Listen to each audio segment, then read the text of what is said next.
আজ শুনবেন মিসির আলি সিরিজের বিখ্যাত উপন্যাস অন্য ভুবন প্রথম পর্ব।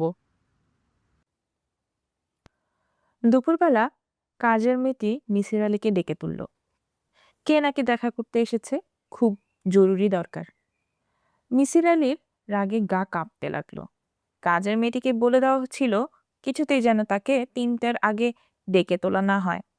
এখন ঘড়িতে বাজছে 2টা 10। যত জরুরি কাজই হোক, এই সময় তাকে ডেকে তোলার কথা নয়। মিসির আলি রাগ কমাবার জন্যে উল্টো দিকে 10 থেকে 1 পর্যন্ত গুনলেন। গুনগুন করে মনে মনে গাইলেন, আজি এ বসন্তে এত ফুল ফোটে, এত পাখি গায়। এই গানটি গাইলে তার রাগ আপনাতেই কিছুটা নেমে যায়, কিন্তু আজ নামছে না।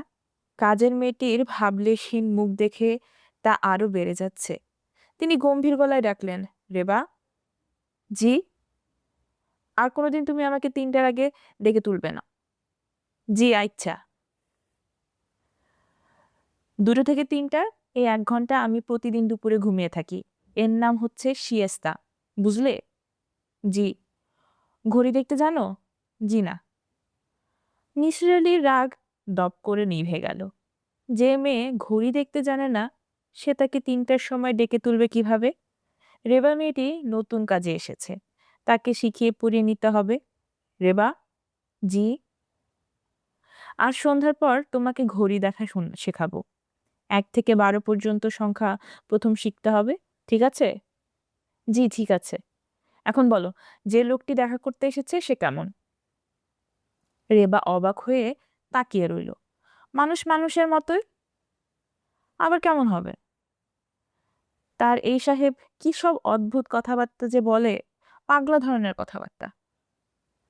বলো বলো, চুপ করে আছো কেন? মিসির আলি বিরক্ত হলেন। এই মেয়েকে কাজ শেখাতে সময় লাগবে। তিনি গম্ভীর মুখে বললেন, মানুষকে দেখতে হবে খুঁটিয়ে খুঁটিয়ে, বুঝতে পারছো? মেয়েটি মাথা নাড়ল। মাথা নাড়ার ভঙ্গি থেকেই বলে দেওয়া যায় সে কিছুই বোঝেনি, বোঝার চেষ্টাও করেনি। সে শুধু ভাবছে এই লোকটির মাথায় দোষ আছে। তবে দোষ থাকলেও লোকটা ভালো, বেশ ভালো। রেবা এ পর্যন্ত 2টি গ্লাস, একটা পিরিচ এবং একটা প্লেট ভেঙেছে, একটা কাপের বোটা আলগা করে ফেলেছে।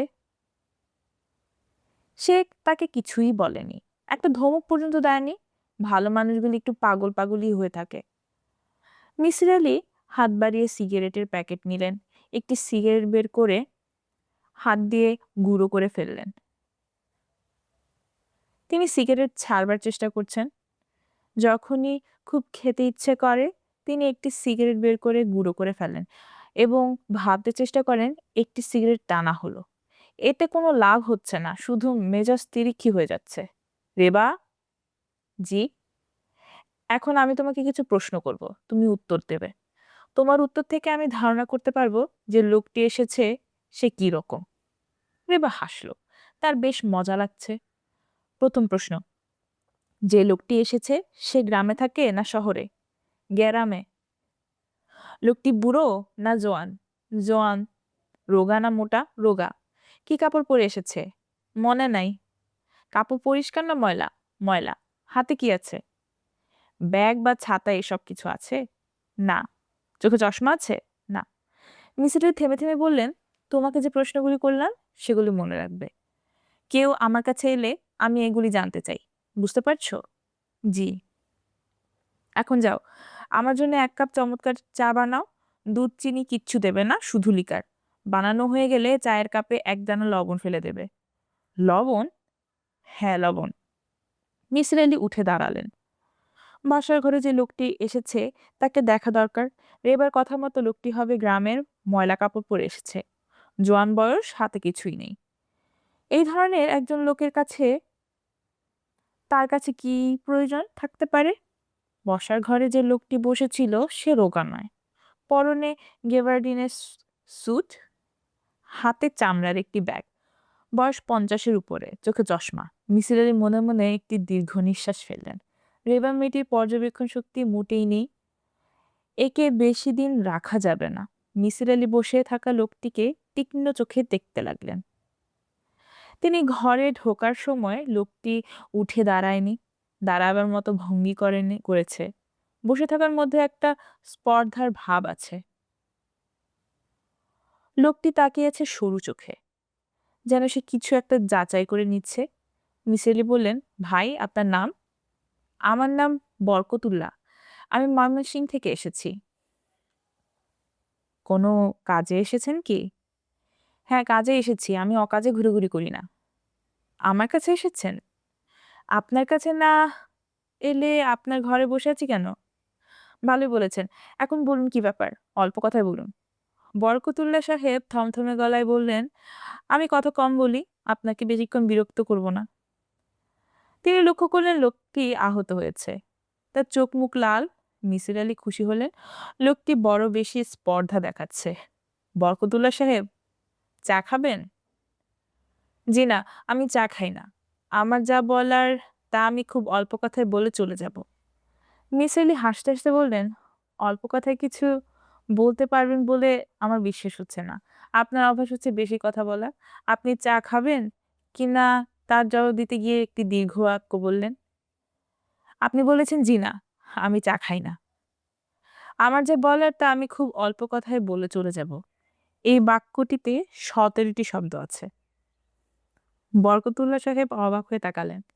তার ভ্রু কুঞ্চিত হলো। মিসির আলি মনে মনে হাসলেন। কাউকে বুদ্ধির খেলায় হারাতে পারলে তার খুব আনন্দ হয়। বরকতুল্লাহ সাহেব, আপনি কি চান? আপনার সাহায্য চাই। তার জন্যে আমি আপনাকে যথাযথ সম্মানই দেব। আমি ধনাঢ্য ব্যক্তি না হলেও দরিদ্র নই। আমি চেক বই নিয়ে এসেছি। ভদ্রলোক কোটের পকেটে হাত দিলেন। মিসির আলির খানিকটা মন খারাপ হয়ে গেল। ধনবান ব্যক্তিরা দরিদ্রের কাছে প্রথমেই নিজেদের অর্থের কথা বলে কেন ভাবতে লাগলেন। বরকতুল্লাহ বললেন, আমি কি আমার সমস্যাটার কথা আপনাকে বলবো? মিসির আলি বললেন, তার আগে জানতে চাই আপনি আমার নাম জানলেন কি করে? আমি এমন কোনো বিখ্যাত ব্যক্তি নই যে ময়মনসিংহের একজন লোক আমার নাম জানবে। বরকতুল্লাহ নিচু স্বরে বললেন, আমি খুঁজছি একজন ভালো সাইকিয়াট্রিস্ট, যার কাছে আমি অকপটে আমার কথা বলতে পারবো, যে আমার কথায় লাফিয়ে উঠবে না, আবার অবিশ্বাসের হাসিও হাসবে না। আমি জানি আপনি সেরকম একজন মানুষ। কি করে জানি তা তেমন জরুরি নয়। মিসির আলির মনে হলো লোকটা বেশ বুদ্ধিমান, গুছিয়ে কথা বলতে জানে, যার মানে হচ্ছে গুছিয়ে কথা বলার অভ্যেস তার আছে। লোকটি সম্ভবত একজন ব্যবসায়ী। সফল ব্যবসায়ীদের নানান ধরনের লোকজনের সঙ্গে খুব গুছিয়ে কথা বলতে হয়। বরকতুল্লাহ সাহেব, আপনি কি একজন ব্যবসায়ী? হ্যাঁ, আমি একজন ব্যবসায়ী। কতদিন ধরে ব্যবসা করছেন? প্রায় 10 বছর। এখন করছি না। কিসের ব্যবসা? আপনি আমাকে জেরা করছেন কেন বুঝতে পারছি না। আপনার সমস্যা নিয়ে আমি মাথা ঘামাবো কিনা তা জানার জন্য জেরা করছি। যদি আপনাকে আমার পছন্দ হয় তবেই আপনার কথা শুনবো। সবার সমস্যা নিয়ে আমি মাথা ঘামাই না। যথেষ্ট পরিমাণ টাকা পেলেও না? না। আমার সম্পর্কে ভালো রকম খোঁজ খবর আপনি নেননি। যদি নিতেন তাহলে জানতেন যে আমি টাকা নিই না। বরকতুল্লাহ সাহেব দীর্ঘ সময় চুপ করে রইলেন। তিনি তার সামনে বসে থাকা রোগাটে লোকটিকে ঠিকমতো বুঝে উঠতে পারছেন না। কথাবার্তা বলছে অহংকারী মানুষের মতো, কিন্তু বলার ভঙ্গিটি সহজ ও স্বাভাবিক। আপনি টাকা নেন না কেন জানতে পারি? নিশ্চয়ই পারেন। টাকা নিলে এক ধরনের বাধ্যবাধকতা এসে পড়ে। আমি তার মধ্যে যেতে চাই না। অন্যের সমস্যা নিয়ে চিন্তা করা আমার পেশা নয়, শখ। শখের ব্যাপারে কোনো রকম বাধ্যবাধকতা থাকা উচিত নয়। কি বলেন? ঠিকই বলেছেন। আমি আপনার সব প্রশ্নের জবাব দেব। কিন্তু কি জানতে চান বলুন? আপনার পড়াশোনা কতদূর? এমএ পাস করেছি। Political science. আপনি বলেছেন ব্যবসা ছেড়ে দিয়েছেন। কেন? এই প্রশ্নের জবাব আপনাকে পরে দেব। অন্য প্রশ্ন করুন। আপনি বিবাহিত? হ্যাঁ। আমার ৯ বছর বয়সী একটি মেয়ে আছে। আপনার সমস্যা এই মেয়েকে নিয়েই, নয় কি? জি হ্যাঁ, কি করে বুঝলেন? মেয়ের কথা বলার সময় আপনার গলার স্বরটা পাল্টে গেল। তা থেকে আন্দাজ করছি। আপনার স্ত্রী মারা গেছেন কতদিন হলো? প্রায় ৯ বছর হলো। স্ত্রী মারা গেছেন সেটা কি করে বলতে পারলেন? বাচ্চাদের কোনো সমস্যা হলে মা নিজে আসেন। এক্ষেত্রে আসেননি দেখে সন্দেহ হয়েছিল। তাছাড়া বিপত্নিক মানুষদের দেখলেই চেনা যায়। আমি কি এবার আমার ব্যাপারটা বলবো? বলুন। সংক্ষেপে বলতে হবে? না, সংক্ষেপে বলার দরকার নেই। চা দিতে বলি। জি না, আমি চা খাই না। ১ গ্লাস ঠান্ডা পানি দিতে বলুন, খুব ঠান্ডা। তৃষ্ণা হচ্ছে। আমার ঘরে ফ্রিজ নেই, খুব ঠান্ডা পানি হবে না।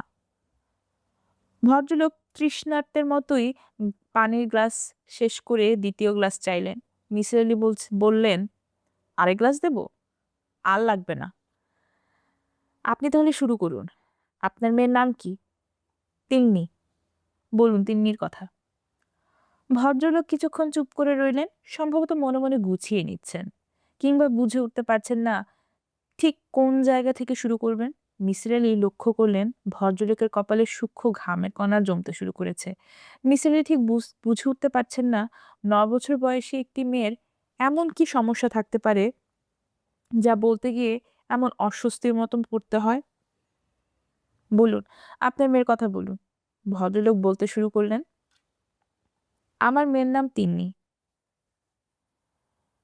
ওর বয়স ৯ বছর।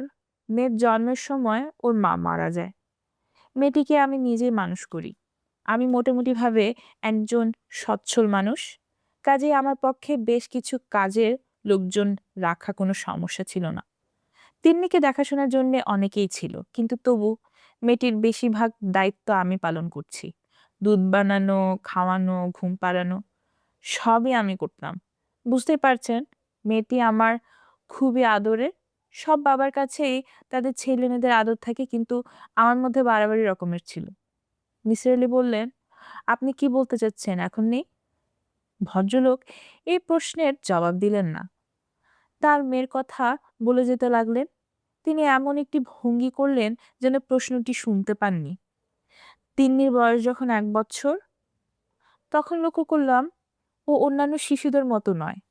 সাধারণত ১ বছর বয়সী শিশুরা কথা বলতে শুরু করে। তিন্নির বেলায় তা হলো না। সে কথা বলা শিখল না। বড় বড় ডাক্তাররা সবাই দেখলেন, তারাও কোনো কারণ বের করতে পারলেন না। মেয়েটি কানে শুনতে পায়, তার ভোকাল কর্ড ঠিক আছে, কিন্তু কথা বলে না। কেউ কিছু বললে মন দিয়ে শুনে, এই পর্যন্তই। ইএনটি স্পেশালিস্ট প্রফেসর আলম বললেন, অনেক বাচ্চাই দেরিতে কথা শেখে। এর বেলায়ও তাই হচ্ছে, দেরি হচ্ছে। আপনি আপনার মেয়ের সঙ্গে দিনরাত কথা বলবেন, ও শুনে শুনে শিখবে। আমি প্রফেসর আলমের পরামর্শ মতো প্রচুর কথা বলতাম, গল্প পড়ে শোনাতাম, সিনেমায় নিয়ে যেতাম, কিন্তু কোনো লাভ হলো না। মেয়েটি একটি কথাও বলল না। ওর যখন ৬ বছর বয়স, তখন একটা অদ্ভুত ব্যাপার হলো। দিনটি আমার পরিষ্কার মনে আছে। জুলাই মাসের ৩ তারিখ, শুক্রবার। আমি দুপুরের খাওয়া দাওয়ার পর ঘুমোচ্ছি। শরীরটা ভালো যাচ্ছিল না, জ্বর জ্বর ভাব।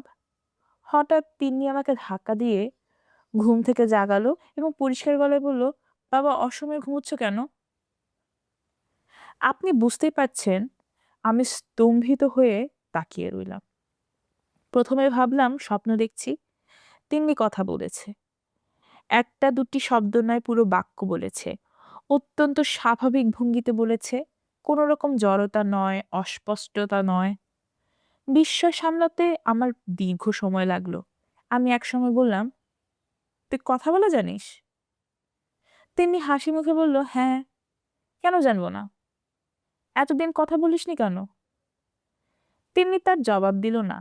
ঠোঁট টিপে হাসতে লাগলো, যেন সে খুব মজা পাচ্ছে। এটা যেন চমৎকার একটা রসিকতা, কথা না বলে বাবাকে বোকা বানানো। মিসির আলি সাহেব, আপনি নিশ্চয়ই বুঝতে পারছেন নতুন এই পরিস্থিতির সঙ্গে খাপ খাইয়ে উঠতে আমার সময় লাগলো। তবে আমি ঠান্ডা ধরনের মানুষ। আমি কোনো কিছু নিয়ে হইচই শুরু করি না। প্রথমে নিজে বুঝতে চেষ্টা করি, কিন্তু তিন্নির ব্যাপারটা আমি কিছুই বুঝলাম না। হঠাৎ করে কথা বলা শুরু করা ছাড়াও তার মধ্যে অনেক বড় ধরনের অস্বাভাবিকতা ছিল। এই পর্যন্ত বলেই বরকতুল্লাহ সাহেব থামলেন, পানি খেতে চাইলেন। নিসার আলি তাকিয়ে রইলেন তীক্ষ্ণ দৃষ্টিতে। বরকতুল্লাহ সাহেব নিচু গলায় আবার কথা বলা শুরু করলেন, আমি লক্ষ্য করলাম তিনি সব প্রশ্নের জবাব জানে। মিসির আলি বললেন, আমি আপনার কথা বুঝতে পারছি না। সব প্রশ্নের জবাব জানে মানে? আপনাকে উদাহরণ দিলে ভালো বুঝবেন। ধরুন, আমি তিন্নিকে জিজ্ঞেস করলাম ১৬র বর্গমূল কত? সে এক মুহূর্ত ইতস্তত না করে বলবে ৪, যদিও সে অঙ্কের কিছুই জানে না। যে মেয়ে কথা বলতে পারে না তাকে অঙ্ক শেখানোর প্রশ্নই ওঠে না। আপনাকে আরেকটি উদাহরণ দিই। একদিন বাসায় ফিরে তিন্নিকে জিজ্ঞেস করলাম, বলো তো মা, আজ নয়া বাজারে কার সঙ্গে দেখা হয়েছে? সে সঙ্গে সঙ্গে বলল, হালিম সাহেবের সঙ্গে। হালিম আমার বাল্যবন্ধু, তিন্নি তাকে চেনে না। তার সঙ্গে আমার মেয়ের কোনো দিন দেখা হয়নি। হালিমের সঙ্গে আমার দেখা হয়েছে, এটা তিন্নির জানার কথা না। মিসির আলি সাহেব, বুঝতেই পারছেন আমি খুব চিন্তিত হয়ে পড়লাম। তার কিছুদিন পর আরেকটা অদ্ভুত ব্যাপার ঘটল।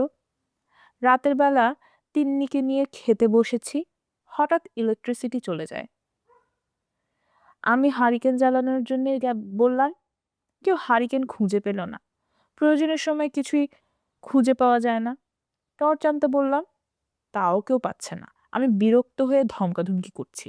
তখন তিনি বলল, বাতি চলে গেলে সবাই তো হইচই করে কেন? আমি বললাম, অন্ধকার হয়ে যায় তাই। অন্ধকার হলে কি অসুবিধা? অন্ধকারে কিছু দেখা যায় না, সেটাই অসুবিধা। তুমি দেখতে পাও না? শুধু আমি কেন, কেউই পায় না। আলো ছাড়া কিছুই দেখা যায় না মা। তিন্নি খুবই অবাক হলো, বিস্মিত গলায় বলল, কিন্তু আমি তো অন্ধকারেও দেখতে পাই, আমি তো সবকিছু দেখছি। প্রথম ভাবলাম সে ঠাট্টা করছে, কিন্তু না, ঠাট্টা নয়, সে সত্যি কথাই বলছিল। সে অন্ধকারে দেখে, খুব পরিষ্কার দেখে। বরকতুল্লাহ সাহেব থামলেন, রুমাল বের করে চশমার কাঁচ পরিষ্কার করতে লাগলেন। মিসেলে বললেন, আপনার মেয়ের প্রসঙ্গে আরো কি কিছু বলবেন? তিনি না সূচক মাথা নাড়লেন। আর কিছুই বলার নেই? আছে, কিন্তু এখন আপনাকে বলতে চাই না। কখন বলবেন? প্রথম আপনি আমার মেয়েকে দেখবেন, ওর সঙ্গে কথা বলবেন, তারপর আপনাকে বলবো। ঠিক আছে। আপনার মেয়ের এখন বয়স হচ্ছে ৯। মেয়ের অস্বাভাবিকতাগুলি তো আপনার অনেক আগেই চোখে পড়েছে। কোনো ডাক্তারের সঙ্গে কথা বলেছেন? না। ডাক্তারের কি করবে? কোনো সাইকিয়াট্রিস্ট? না। আপনি প্রথম ব্যক্তি যার কাছে আমি এসেছি। মেয়ের এই ব্যাপারগুলি আপনি মনে হচ্ছে লুকিয়ে রাখতে চান? হ্যাঁ, চাই। কেন চাই তা আপনি আমার মেয়ের সঙ্গে কথা বললেই বুঝবেন। আপনি মেয়ের মা সম্পর্কে কিছু বলুন। কি জানতে চান? জানতে চাই তিনি কেমন মহিলা ছিলেন, তার মধ্যে কোনো রকম অস্বাভাবিকতা ছিল কিনা? না, ছিল না। তিনি খুবই স্বাভাবিক মহিলা ছিলেন। আপনি ভালোমতো জানেন? হ্যাঁ, ভালোমতোই জানি। আমি ১১ বছর আমার স্ত্রীর সঙ্গে কাটিয়েছি। তিন্নি আমাদের শেষ বয়সের সন্তান। ১১ বছরে একজন মানুষকে ভালোমতো জানা যায়। তা জানা যায়। আচ্ছা, আপনার মেয়ের এই ব্যাপারগুলি কি বাইরের অন্য কাউকে বলেছেন? না, কাউকেই বলিনি। আপনি বুঝতে পারছেন, এটা জানাজানি হওয়া মাত্রই একটা হইচই শুরু হবে। পত্রিকার লোক আসবে, টিভির লোক আসবে। আমি ভাবলাম কিছুতেই এটা করতে দেওয়া উচিত হবে না। এখন মিসির আলি সাহেব, দয়া করে বলুন, আপনি কি আমার মেয়েটাকে দেখবেন? হ্যাঁ, দেখব। কবে যাবেন ময়মনসিংহ? আপনি কবে যাবেন? আমি আগামীকাল রাতে যাব। রাত ১০টায় একটা ট্রেন আছে, নর্থ বেঙ্গল এক্সপ্রেস। মিসির আলি সহজ স্বরে বললেন, আমি আপনার সঙ্গেই যাব। বরকতুল্লাহ সাহেব অবাক হয়ে বললেন, আমার সঙ্গে যাবেন? হ্যাঁ, আপনার সঙ্গে যাব। কোনো অসুবিধা হবে? বরকতুল্লাহ সাহেব মাথা নাড়লেন। কোনো অসুবিধা হবে না। এই লোকটিকে তিনি ঠিক বুঝতে পারছেন না, যে প্রথমে তার কথাই শুনতে চায়নি, এখন সে। কত বিচিত্র স্বভাবের মানুষ আছে এই পৃথিবীতে। তিন্নি অবেলায় ঘুমিয়ে পড়েছিল। ঘুম ভাঙল সন্ধ্যার আগে আগে। আঁধার হয়ে আসছে, চারিদিকে শুনশান নীরবতা। দোতলায় কেউ নেই, কেউ থাকে না কখনো। এবাড়ির সব মানুষজন থাকে একতলায়। তিন্নি যখন কাউকে ডাকে তখনই সে আসে। তার আগে কেউ আসে না। তিন্নির কাউকে ডাকতে ইচ্ছে করছে না। সে জানালার পাশে গিয়ে বসলো। এখান থেকে রাস্তার মানুষ দেখা যায়। রাস্তা দিয়ে লোকজন যাওয়া আসা করছে, নানান ধরনের মানুষ। কারোর সঙ্গে কারোর কোনো মিল নেই। কত মজার মজার কথা এক একজন ভাবছে, কিন্তু ওরা কেউ জানে না তিনি সব বুঝতে পারছে। এই তো একজন মোটা লোক যাচ্ছে, তার হাতে একটা ছাতা। শীতের সময় কেউ ছাতা নিয়ে বের হয়? ছাতাটা কেমন অদ্ভুতভাবে দোলাচ্ছে লোকটা, এবং মনে মনে ভাবছে বাড়ি পৌঁছে গরম পানি দিয়ে গোসল করে ঘুমোবে। শীতের দিনে সন্ধ্যাবেলায় কেউ ঘুমায়? লোকটার মনে খুব আনন্দ, কারণ সে হঠাৎ অনেক টাকা পেয়েছে। কেউ দিয়েছে তাকে। যে দিয়েছে তার নাম রহমত মিয়া। বুড়ো লোকটি চলে যেতেই রোগা একটা মানুষকে দেখা গেল।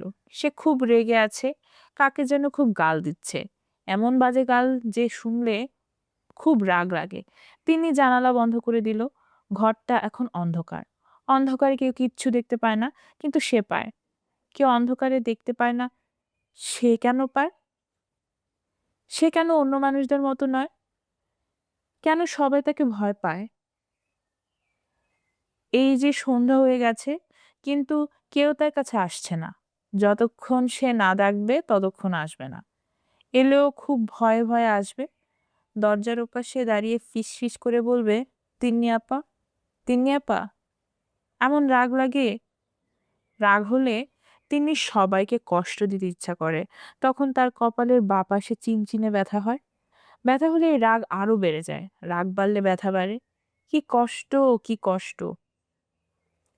তিন্নি দরজা খুলে বারান্দায় এসে দাঁড়ালো এবং রিনরিনা গলায় ডাকলো, নাজিম, নাজিম। নাজিমের পায়ের শব্দ শোনা যাচ্ছে। সে ভয়ে ভয়ে সিঁড়ি দিয়ে উঠে আসছে।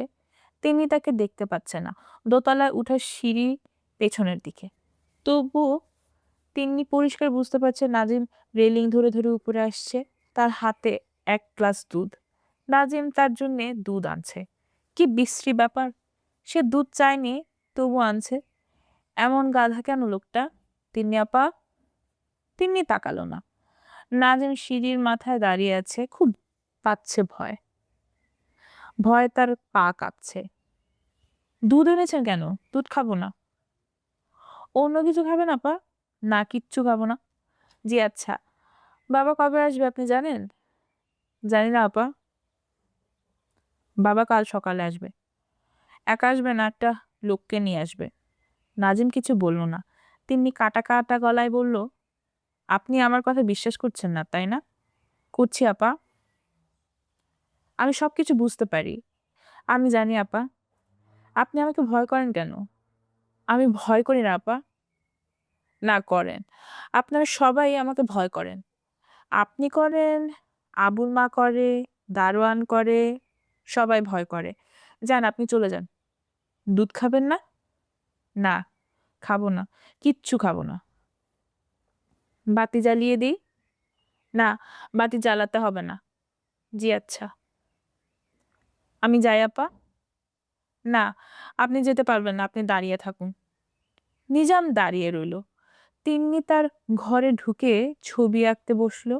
ঘর এখন নিকষ অন্ধকার, কিন্তু তাতে তার কোনো অসুবিধা হচ্ছে না। অন্ধকারেই বরং রংগুলি পরিষ্কার দেখা যায়। তিন্নি অতি দ্রুত ব্রাশ চালাচ্ছে। ভালো লাগছে না, কিচ্ছু ভালো লাগছে না। কান্না পাচ্ছে। সে তার রংগুলি দূরে সরিয়ে কাঁদতে শুরু করলো। নাজিম ভীত গলায় বলল, কি হয়েছে তিন্নি আপা? তিনি তীক্ষ্ণ স্বরে বলল, কিচ্ছু হয়নি, আপনি চলে যান। নিজাম অতি দ্রুত সিঁড়ি থেকে নেমে গেল, যেন সে পালিয়ে বেঁচেছে। তারা ময়মনসিংহ এসে পৌঁছলেন ভোর রাতে। তখনও চারদিক অন্ধকার, কিছুই দেখার উপায় নেই। মিসির আলির মনে হলো বিশাল একটি রাজপ্রাসাদের সামনে দাঁড়িয়ে আছেন, গাছগাছালিতে চারদিক ঢাকা। বারান্দায় অল্প পাওয়ারের একটি বাতি জ্বলছে, তাতে চারদিকের অন্ধকার আরো গাঢ় হয়েছে। মিসির আলি বললেন, রাজবাড়ি বলে মনে হচ্ছে?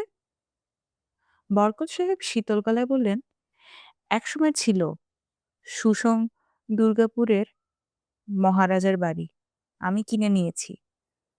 দারোয়ান গেট খোলা মাত্র ছোটাছুটি শুরু হয়ে গেল। অনেক লোকজন বেরিয়ে এলো, সবাই ভৃত্য শ্রেণীর। আজকালকার যুগেও যে এতজন কাজের লোক থাকতে পারে তা মিসির আলি ধারণা করেননি। তিনি লক্ষ্য করলেন এরা কেউ তিন্নি মেয়েটার উল্লেখ করছে না। মেয়ের বাবাও মেয়ে সম্পর্কে কাউকে কিছু জিজ্ঞেস করছে না, অথচ জিজ্ঞেস করাটাই স্বাভাবিক ছিল। বরকত সাহেব বললেন, আপনি যান, বিশ্রাম করুন, সকালবেলা আপনার সঙ্গে কথা হবে। কালো মতো লম্বা একটি ছেলে তার ঘর দেখিয়ে দিল। একতলার একটি কামরা, পুরোনো দিনের কামরাগুলি যেমন হয়, দৈর্ঘ্যে প্রস্থে বিশাল, বিরাট দক্ষিণমুখী জানালা। ঘরের আসবাবপত্র সবই দামি ও আধুনিক। খাটে 6 ইঞ্চি ফ্রেমের তোশক, রকিং চেয়ার, মেঝেতে দামি স্যাট কার্পেট। মফস্বল শহরে এসব জিনিস ঠিক আশা করা যায় না। বাথরুমে ঢুকে মিসির আলি আরো অবাক হলেন। ওয়াটার হিটারের ব্যবস্থা আছে, চমৎকার বাথটাব। মিসির আলির মনে হলো অনেকদিন এ ঘরে বা বাথরুমে কেউ আসেনি। এমন চমৎকার একটি গেস্ট রুম এর শুধু শুধু বানিয়ে রেখেছে।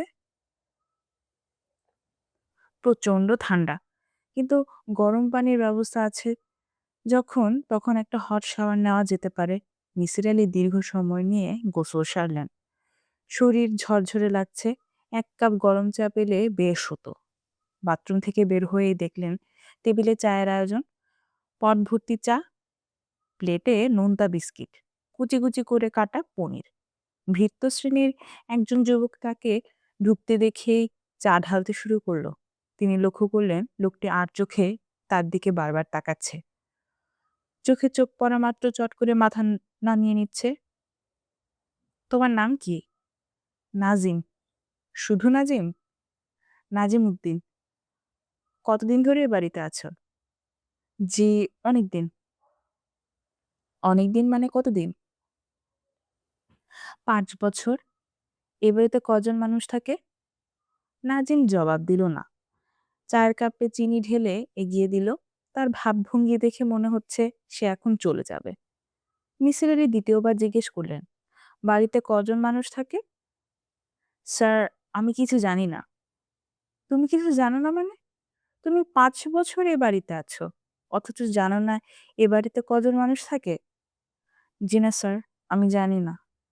বরকত সাহেব এবং তার মেয়ে, এই দুজন ছাড়া আর কজন মানুষ থাকে? আমি স্যার কিছুই জানি না। নিসার আলি বড়ই অবাক হলেন, আর কোনো প্রশ্ন করলেন না। চায়ে চুমুক দিলেন, সিগারেট ধরালেন। তিনি সিগারেট ছেড়ে দেবার চেষ্টা করছেন, সেটা মনে রইল না। এই লোকটি কোনো কিছু বলতে চাচ্ছে না কেন? বাধা কোথায়? নাজিম মৃদুস্বরে বলল, স্যার, বিছানায় শুয়ে বিশ্রাম নেবেন? না, আমি অসময়ে ঘুমাবো না। সকালে নাস্তা দেওয়া হবে 7:30টায়। ঠিক আছে, আসি স্যার। পাশের ঘরেই আছি, দরকার হলে কলিং বেল টিপবেন। দরজার কাছে কলিং বেল আছে। তিনি মাথা নাড়লেন, কিছু বললেন না। ঘড়িতে বাজছে 5টা 45। আকাশ ফর্সা হতে শুরু করেছে। তিনি বারান্দায় এসে দাঁড়ালেন।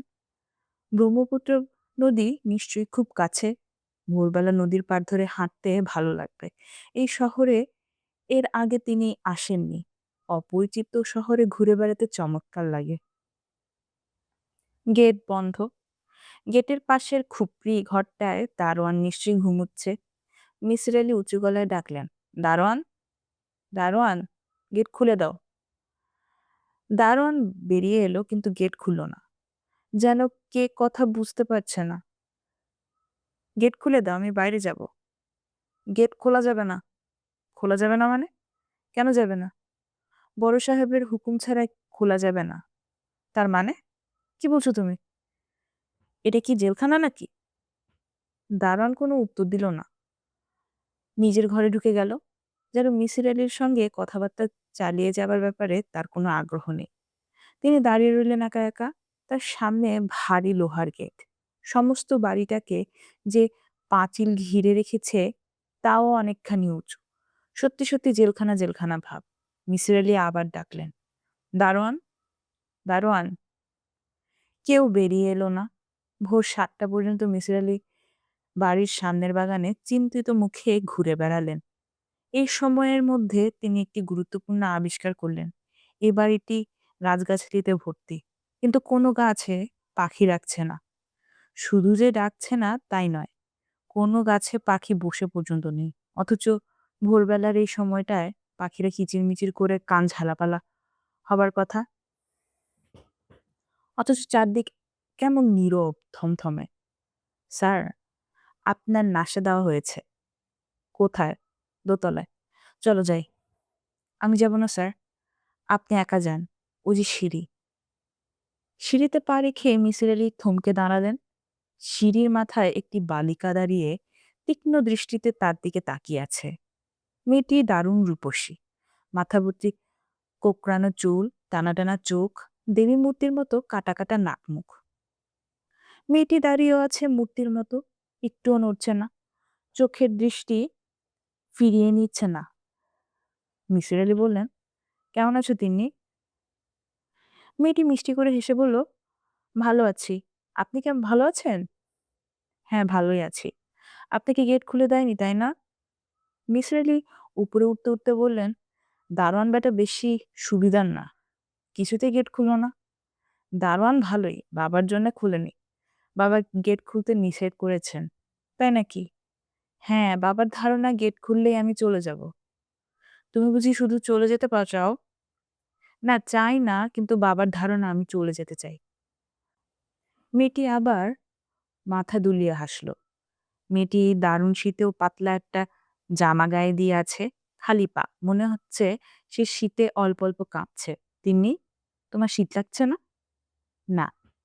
বলো কি, এ প্রচন্ড শীতে তোমার ঠান্ডা লাগছে না? না। আপনি নাস্তা খেতে যান, বাবা আপনার জন্য অপেক্ষা করছে। দেরি হচ্ছে দেখে মনে মনে রেগে যাচ্ছে। তাই বুঝি? হ্যাঁ, তাই। মেয়েটি হাঁটতে শুরু করলো। ধবধবে সাদা রঙের ফ্রকে তাকে দেব শিশুর মতো লাগছে। মিসির আলি মেয়েটির প্রতি গাঢ় মমতা বোধ করলেন। তার ইচ্ছে করলো মেয়েটিকে কোলে তুলে নিতে, কিন্তু এই মেয়ে হয়তো এসব পছন্দ করবে না।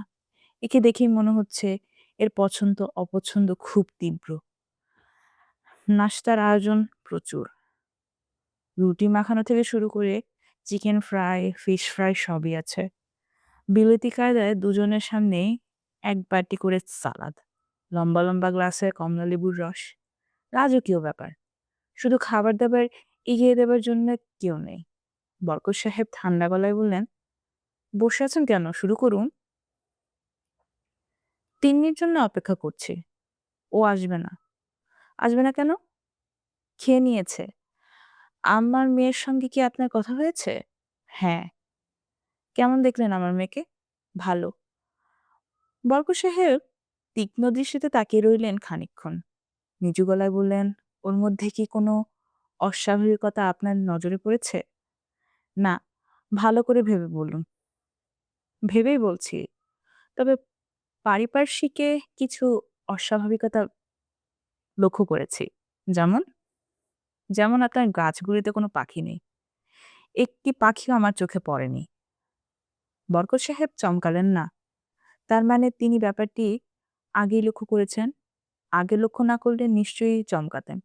অর্থাৎ মানুষটির পর্যবেক্ষণ শক্তি ভালো। এই জিনিসটি চট করে কারোর চোখে পড়বে না। মিসির আলি বললেন, এছাড়াও অন্য একটি ব্যাপার লক্ষ্য করেছি। বলুন শুনি।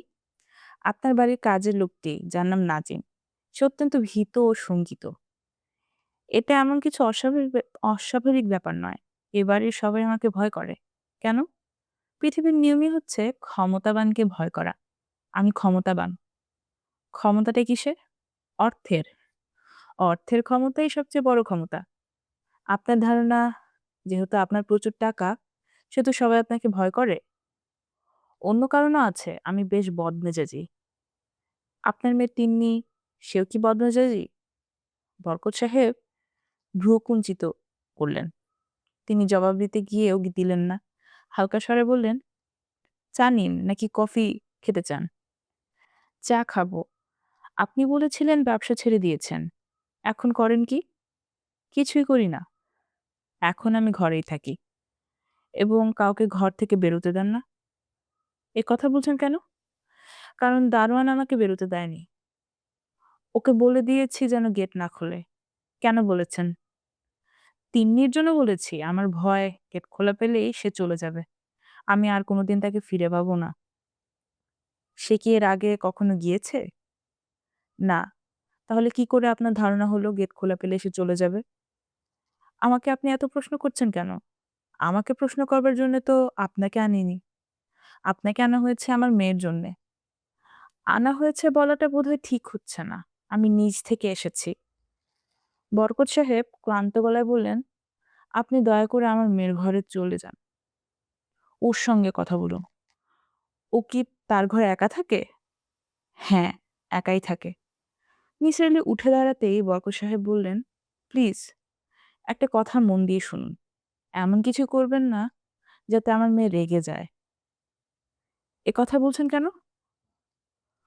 ও রেগে গেলে মানুষকে কষ্ট দেয়। কিভাবে কষ্ট দেয়?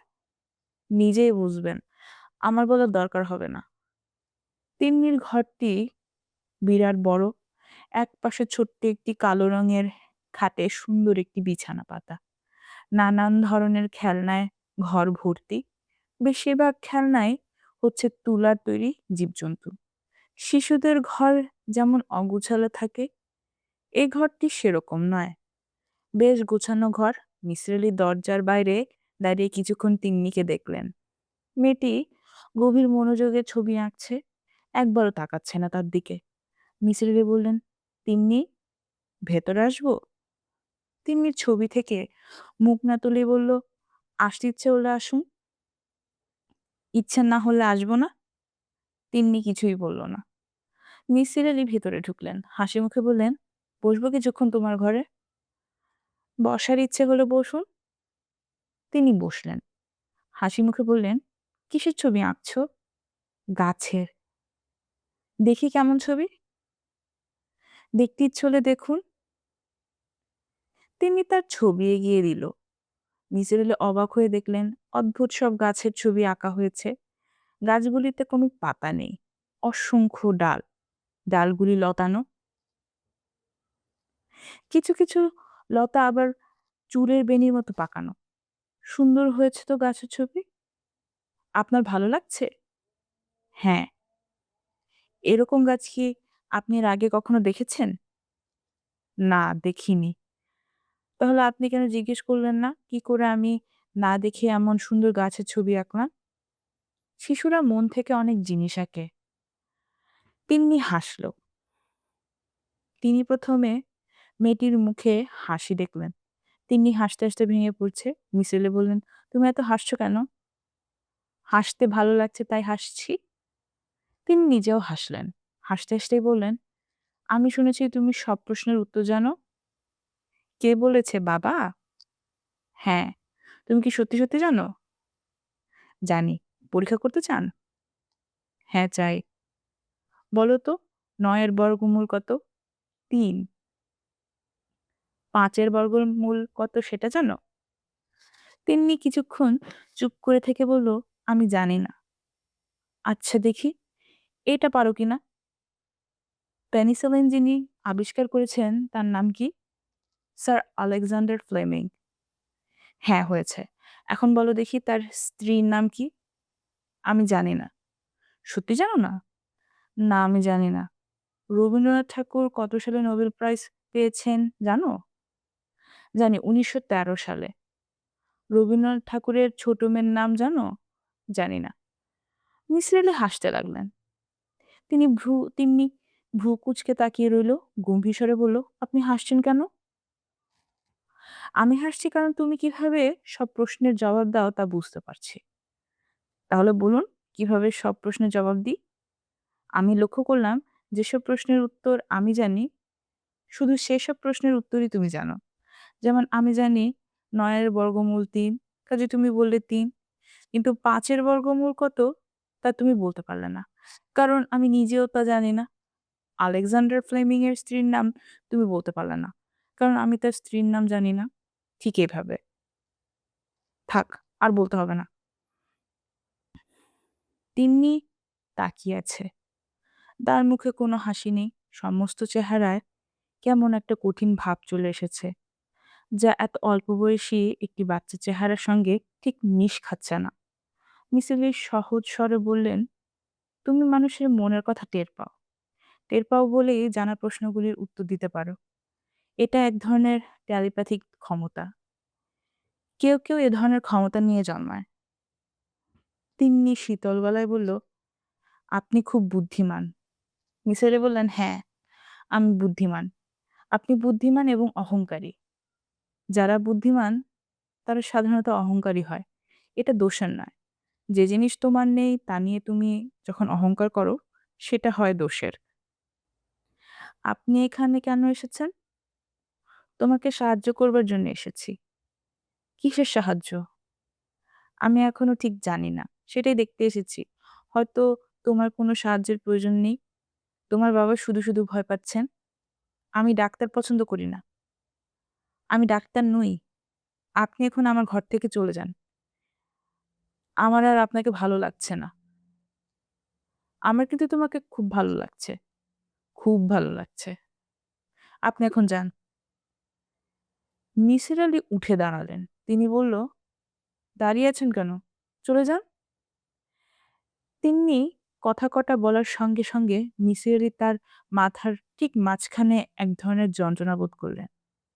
হঠাৎ মাথাটা ঘুরে উঠল, বমি বমি ভাব হলো, আর সেই সঙ্গে তীব্র ও তীক্ষ্ণ যন্ত্রণা, যেন কেউ একটি ধারালো ব্লেড দিয়ে আচ আচমকা মাথাটা দুফাক করে ফেলেছে। নিসার আলি বুঝতে পারছেন তিনি জ্ঞান হারাচ্ছেন। পৃথিবী তার কাছ থেকে দূরে সরে যাচ্ছে। চোখের সামনে দেখছেন সাবানের বুদবুদের মতো বুদবুদ। জ্ঞান হারাবার ঠিক আগ মুহূর্তে ব্যথাটা কমে গেল। সমস্ত শরীরে এক ধরনের অবসাদ, ঘুমে চোখ জড়িয়ে যাচ্ছে। নিসার আলি তাকালেন তিন্নির দিকে। মেয়েটির ঠোঁটের কোণে মৃদু হাসি, সহজ হাসি নয়, উপহাসের হাসি। নিসার আলি দীর্ঘ সময় চুপ থেকে বললেন, এটা তো তুমি ভালোই দেখালে। তিন্নি বলল, এর চেয়েও ভালো দেখাতে পারি। তা পারো, নিশ্চয়ই পারো। তুমি কি রাগ হলে এরকম করো? হ্যাঁ, করি। আমি তোমাকে রাগাতে চাই না। কেউ চায় না। সবাই তোমাকে খুশি রাখতে চায়। হ্যাঁ, কিন্তু তবু তুমি প্রায়ই রেগে যাও, তাই না? হ্যাঁ, যাই। রাগটা সাধারণত কতক্ষণ থাকে? ঠিক নেই। কখনো অনেক বেশি সময় থাকে। আচ্ছা তিন্নি, মনে করো এখানে দুজন মানুষ আছে। তুমি রাগ করলে একজনের উপর, তাহলে ব্যথাটা কি সে জনই পাবে, না দুজন একত্রে পাবে? যার উপর রাগ করেছি সেই পাবে। অন্য পাবে কেন? অন্যজনের উপর তো আমি রাগ করিনি। তাও তো ঠিক। এখন কি আমার উপর তোমার রাগ কমেছে? হ্যাঁ, কমেছে। তাহলে আমার দিকে তাকিয়ে একটু হাসো তো, যাতে আমি বুঝতে পারি তোমার রাগ সত্যি সত্যি কমেছে। তিন্নি হাসল। মিসির আলি বললেন, আমি কি আরো খানিকক্ষণ বসবো? বসার ইচ্ছে হলে বসুন। মিসির আলি বসলেন। একটি সিগারেট ধরালেন। মেয়েটি নিজের মনে ছবি আঁকছে। সেই গাছের ছবি, লতানো ডাল, পত্রহীন বিশাল বৃক্ষ। মিসির আলি ঠিক করলেন তিনি একটি পরীক্ষা করবেন। এই মেয়েটি যেভাবেই হোক মস্তিষ্কের কোষে সরাসরি চাপ প্রয়োগ করতে পারে। উচ্চ পর্যায়ের একটি টেলিপ্যাথিক ক্ষমতা। ছোট্ট একটি মেয়ে, অথচ কত সহজে মানুষের মাথায় ঢুকে যাচ্ছে। এটাকে বাধা দেবার একমাত্র উপায় সম্ভবত মেয়েটিকে মাথার ভেতর ঢুকতে না দেওয়া। সেটা করা যাবে তখনই যখন নিজেকে সম্পূর্ণ বিচ্ছিন্ন করে ফেলা যাবে। সমস্ত চিন্তা ও ভাবনা কেন্দ্রীভূত করা হবে একটি বিন্দুতে। মিসির আলি ডাকলেন, তিন্নি। তিন্নি মুখ না তুলে বলল, কি? তুমি আমার মাথার ব্যথাটা আবার তৈরি করো তো। কেন? আমি একটা ছোট্ট পরীক্ষা করব। কি পরীক্ষা? আমি দেখতে চাই এই ব্যথার হাত থেকে বাঁচার কোনো উপায় আছে কিনা। উপায় নেই, সেটাই দেখব। তবে তিন্নি একটা কথা, ব্যথাটা তুমি তৈরি করবে খুব ধীরে ধীরে, এবং যখনই আমি হাত তুলব তুমি ব্যথাটা কমিয়ে ফেলবে। আপনি খুব অদ্ভুত মানুষ। আমি মোটেই অদ্ভুত মানুষ নই। আমি একজন যুক্তিবাদী মানুষ।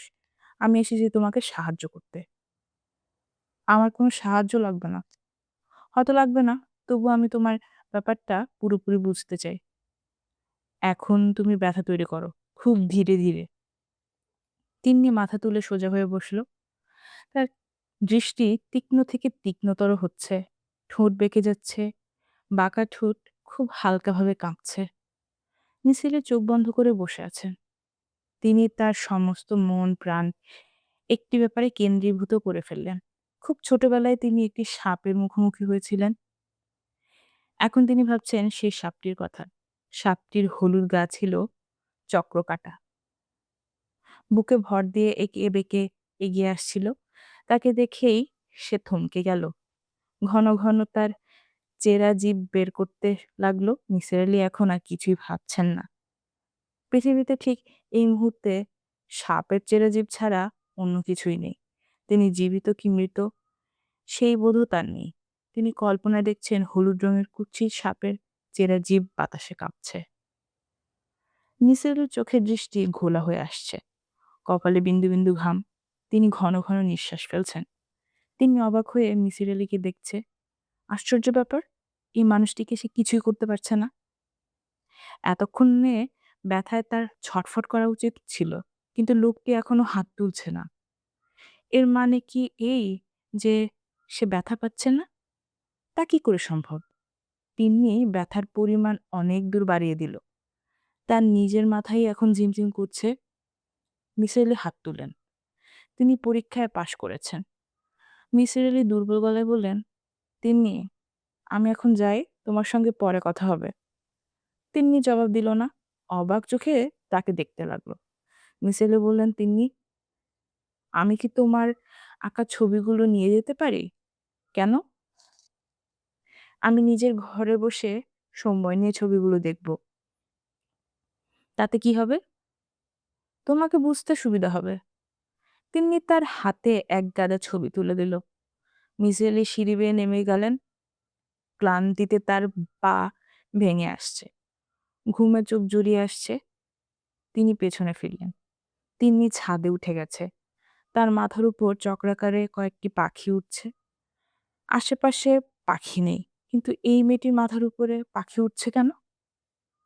শালিক পাখি কিচমিচ শব্দ করছে। মেয়েটিকে দেখে মনে হলো সেও কিছু বলছে পাখিদের। এত রহস্য কেন? মিসির নিজের ঘরের দিকে এগুলেন। তার মন ভারাক্রান্ত। তিনি নিজের ভেতর এক ধরনের অস্থিরতা বোধ করলেন। সারাটা দিন তিন্নি ছাদে কাটালো। একবার এ মাথায় যাচ্ছে, আরেকবার ও মাথায়। মাঝে মাঝে বিড়বিড় করে নিজের মনে কথা বলছে আর হাসছে। শীতের দিনে রোদ দুপুরের দিকে খুব বেড়ে যায়, সারা গা চিরবির করে। কিন্তু মেয়েটি নির্বিকার, হাঁটছে তো হাঁটছেই। রহিমা দুপুরে ছাদে এসে ভয়ে ভয়ে বলেছিল, ভাত দিছি খেতে আসেন। তিন্নি কোনো কথা বলেনি। রহিমা খানিকক্ষণ দাঁড়িয়ে থেকে চলে গেছে। তিন্নি বুঝতে পারছে সিঁড়ি দিয়ে নামার সময় রহিমা মনে মনে বলছিল, পিশাচ, পিশাচ, মানুষ না পিশাচ। তিন্নির খানিকটা রাগ লাগছিল, কিন্তু সে সামলে নিল। সবসময় রাগ করতে ভালো লাগে না। তার নিজেরও কষ্ট হয়, চোখ জ্বালা করে। রহিমা চলে যাবার পরপরই বরকত সাহেব এলেন। তিনি কোনো কথা বললেন না। চিলে কোঠার কাছে মাথা নিচু করে দাঁড়িয়ে রইলেন। তিন্নির মন খারাপ হয়ে গেল। বাবা আগে তাকে ভয় পেতেন না, এখন পান, খুবই ভয় পান। অথচ সে বাবাকে একদিনও ব্যথা দেয়নি, কোনো দিন দিবেও না। তিন্নি, কি বাবা, ভাত খেতে এসো। আমার খিদে নেই বাবা। যেদিন খুব রোদ ওঠে সেদিন আমার খিদে হয় না। বরকত সাহেব ছোট্ট একটি নিঃশ্বাস ফেললেন। সেই নিঃশ্বাসের শব্দ শুনে তিন্নির আরও মন খারাপ হয়ে গেল। তিন্নি, কি বাবা, যে ভদ্রলোক এসেছেন তার সঙ্গে কি তোমার কথা হয়েছে? হ্যাঁ হয়েছে। তাকে তোমার কেমন লেগেছে? ভালো। তাহলে তাকে ব্যথা দিলে কেন? আমি কিছুক্ষণ আগে একতলায় গিয়েছিলাম, ভদ্রলোক মরার মতো পড়ে আছেন। তিন্নি জবাব দিল না। বরকত সাহেব বললেন, তুমি জানো তিনি কি জন্য এসেছেন? জানি, তিনি আমাকে বলেছেন। তুমি লক্ষ্মী মেয়ের মতো তোমার যত কথা আছে সব ওকে বলবে, কিছুই লুকোবে না। আচ্ছা, তোমার স্বপ্নের কথাও বলবে। তিনি বিশ্বাস করবেন না, হাসবেন। না, হাসবেন না। উনি একজন অত্যন্ত বুদ্ধিমান মানুষ। তোমার সব কথা উনি বুঝবেন। আমি যা বুঝতে পারিনি, উনি তা বুঝতে পারবেন। তিন্নি বলল, উনি কি গাছের মতো জ্ঞানী? বরকত সাহেব মৃদুস্বরে বললেন, তোমার গাছের ব্যাপারটা আমি জানি না তিন্নি, কাজেই বলতে পারছি না। গাছের মতো জ্ঞানী কিনা আমার ধারণা, গাছের জীবন থাকলেও তা খুব নিম্ন পর্যায়ের। জ্ঞান বুদ্ধির ব্যাপারে সেখানে নেই। বাবা, বলো মা, আমার স্বপ্নের ব্যাপারটা কি আজই ওকে বলবো? না, আজ না, বললেও হবে। কাল বলো। আজ ভদ্রলোক ঘুমোচ্ছেন। আমার মনে হয় সারাদিনই ঘুমোবেন। তুমি ব্যথা দেবার পর উনি অসুস্থ হয়ে পড়েছেন। তিন্নি লজ্জিত হলো, কিছু বলল না। বরকত সাহেব বললেন, তুমি কি ছাদেই থাকবে? হ্যাঁ, তুমি যাও, ভাত খাও। বরকত সাহেব নেমে গেলেন। তিন্নি ছাদের এ মাথা থেকে ও মাথা পর্যন্ত আবার হাঁটতে শুরু করলো। সে নেমে এলো সন্ধ্যাবেলায়। তার গা ঝিমঝিম করছে, হাত পা কাঁপছে। আজ সে আবার স্বপ্ন দেখবে। এইসব লক্ষণ তার এখন চেনা হয়ে গেছে। তার ভয় ভয় লাগতে লাগলো। স্বপ্নে এত বাজে ব্যাপার, এত কষ্টের। ঘুমোবার আগে তিন্নি এক বাটি দুধ খেলো। রহিমা কমলা এনেছিল খোসা ছাড়িয়ে। তার দুটি কোয়া মুখে দিল। রহিমা বলল, আমি এই ঘরে ঘুমাবো আপা। তিন্নি কড়া গলায় বলল, না। রহিমা প্রতি রাতেই এই কথা বলে। প্রতি রাতেই তিন্নি একই উত্তর দেয়। একা থাকা তার অভ্যেস হয়ে গেছে, অথচ কেউ সেটা বুঝতে চায় না। বাবাও মাঝে মাঝে এসে বলেন, তুমি কি আমার সঙ্গে ঘুমাবে মা? একবার খুব ঝড় বৃষ্টি হচ্ছিল, ঘন ঘন বাদ চমকাচ্ছিল। বাবা এসে জোর করে তাকে উঠিয়ে নিয়ে গিয়েছিলেন। সে কতবার বলেছে আমাকে, আমি কাউকেই ভয় করি না। বাবা শোনেনি।